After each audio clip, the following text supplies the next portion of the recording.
guys, nandito kami sa submarine. At sa inyo makita ang aming professional driver.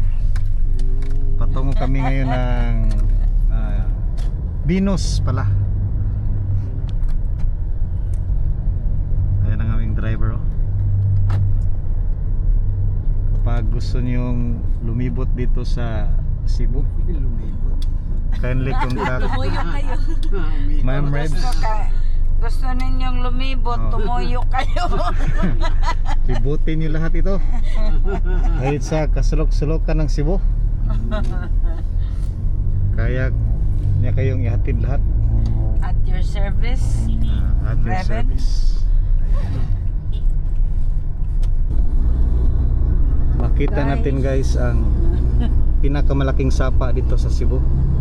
At pinakamataas na tulay. Ito pala ang Bingkungan River ng Cebu.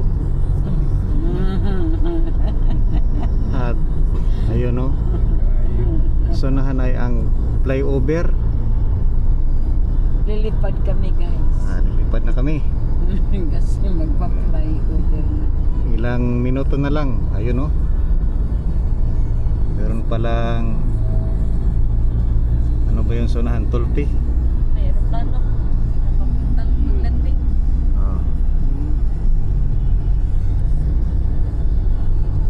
Maraming mga bakawan dito guys.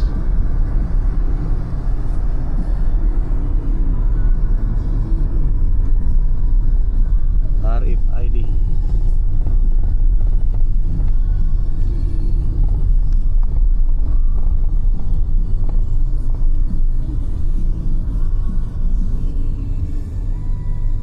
Ayun, oh, pinapasok kami dahil ang driver ay maganda.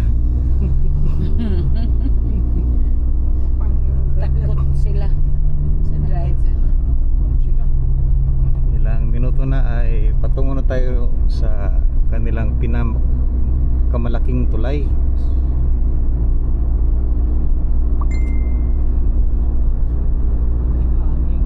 Yan pala ang Lapu-Lapu City guys.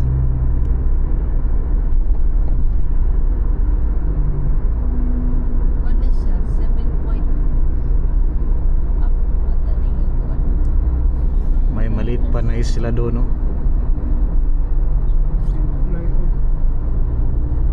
Gabi din yung tanaw.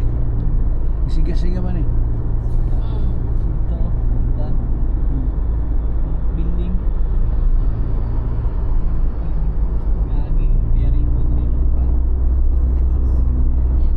Maraming mga bakawan.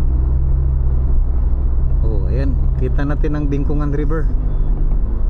Ang ganda ng kanilang Bingkungan River diri guys kasi may mga fish cages. Matataas na mga buildings.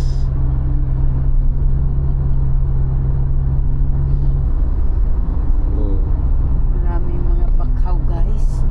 mga bakawan guys na namumunga ng mangga.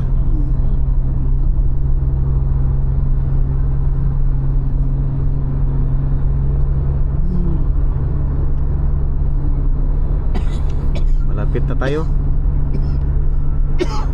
Makita natin yung maraming isda doon sa ibabaw. May mga butiti, bulinaw, shark at marami pang iba. Guys. Welcome to Tagum City guys. Makita natin yung City Mall, Grand Mall at G Mall doon, no? Tinitelescope ni Pastor Ted guys. Ayan guys, oh. Yung mga pundo. Malapit na talaga tayo guys. Sa may solar pa. May solar sa gilid ng ilog. Ayan guys. Matatanaw natin ng close up ang Bingkungan River dito sa Cebu.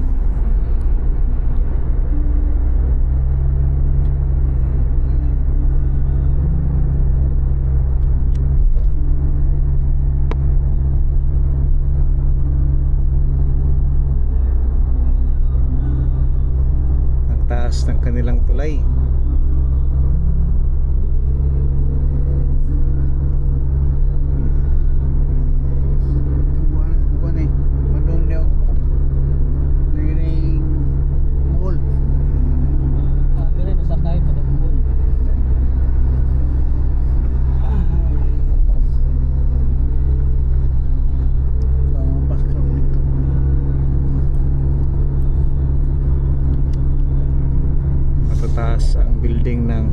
Cebu guys.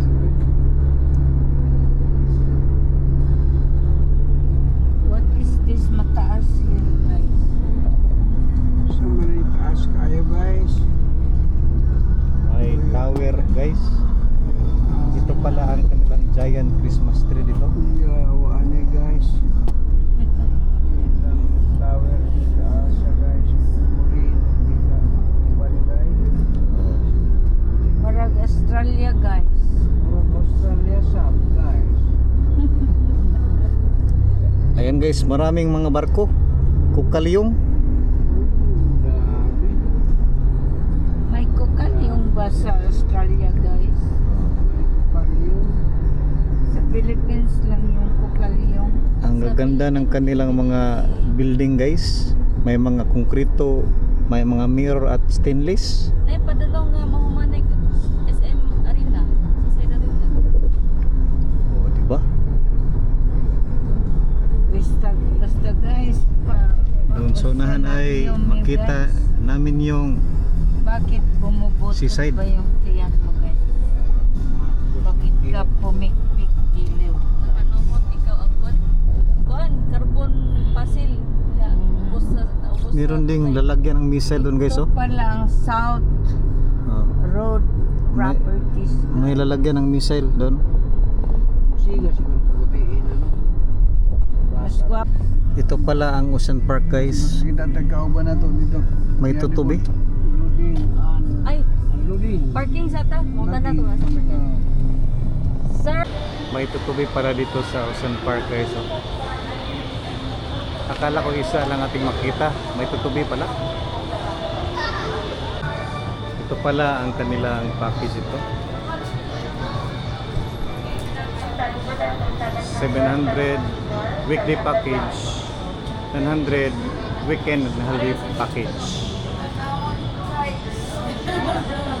Ito ang kanilang ticketing area.